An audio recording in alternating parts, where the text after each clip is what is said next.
Hi Renee, it's Adam. It's a couple of minutes before 2 o'clock. And I have been in the veterinary world for the past 13, 14 years in sales and currently represent a line of generic pharmaceuticals. Both my wife and I have a keen interest in the horses. We spend a fair amount of time at as many racetracks as humanly possible. so this is Lindy and my Kentucky Derby program collection. This is every program from 1930 through this past May 2013. I woke up, ironically enough, the night after the Ravens had won the NFL championship with stomach pains that I wouldn't wish on my worst enemy. And after rolling around in bed for several hours, hoping that it would go away, we decided it was time to make a trip to the emergency room. A short time thereafter, they sent me in for a CT, and after wheeling me back to the room I started in, it became fairly apparent to me that they found something inside. The nurse made a phone call for the attending, and he showed up what seemed like a minute and a half later. The first thing that went through my mind was, oh boy, there's a reason he got here so fast.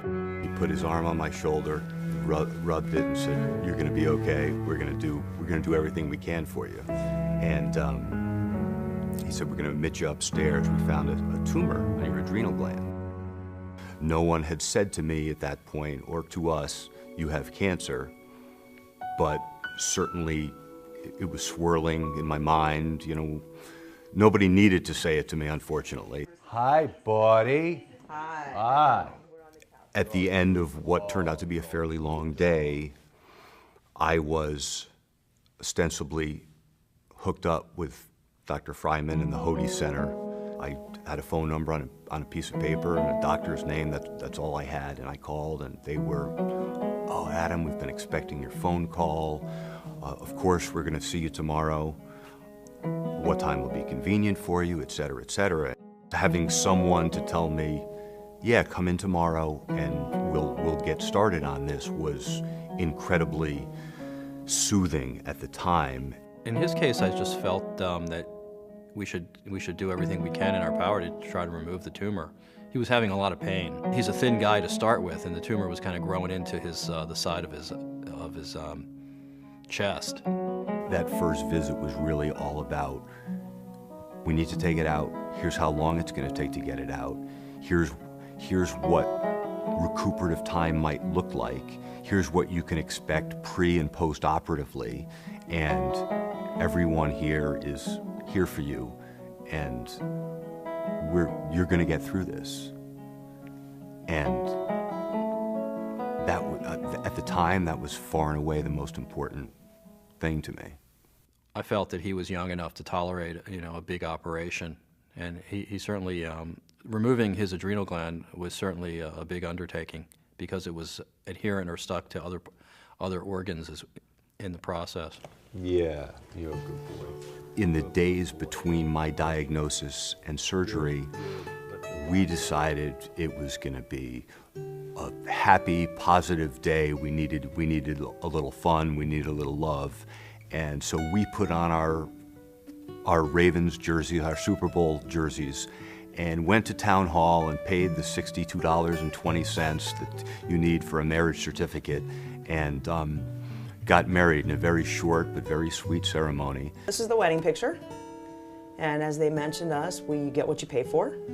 We went to the courthouse in Towson and got married under some urgency. He told me it was going to be a serious surgery, no beating around the bush. It's something that needs to be tended to immediately. His surgery was a big deal. We did it in the cardiac surgery room, and we had a cardiac surgeon on standby. And we not only removed his right kidney, his right adrenal gland, but we also removed a part of a significant blood vessel called the inferior vena cava. It's a part of the vena cava that sits behind the liver, so we first had to move the liver, disconnect the liver from the vena cava, remove it with the tumor, and then sew an artificial piece of tube graft. So he has an artificial conduit that replaced his vena cava. Surgery went smoothly. It went great. I walked out of the hospital about a week earlier than expected. This is Orbit the pig. They do know it was an aggressive cell, and post-operative treatment has been determined accordingly. He put me in touch with the oncologist that day on the phone, called him on his cell phone as we were sitting in his office. And it wasn't, stay here, I'll be back in 20 minutes. Okay, you know, here's a phone number, call a phone number. It was, hey, Rich, how you doing? It's Mark. I've got a new patient here. Here's what we found. Here's the surgery we did. And I'd like to get him over to see you just as soon as you possibly can. And it was important to feel his sense of urgency without being distraught. It was about the timing. It was about the attitude. It was about the accommodation. It tells me that his goal is my getting better, and my getting better just as fast as is humanly possible. And it would be hard to ask for anything more than that. I couldn't have dreamt the process to be any smoother from one point of caring to another. And it was just very nonchalant. Hey, this is what we're gonna do. This is how we do business here, and we're gonna get you taken care of. They acted quickly. They acted with grace and kindness. They gave me my life. There's a lot of love, you know, in my life, and it starts at the Hody Center, and it's all worked out really, really well. Couldn't be happier. Hody's means hope.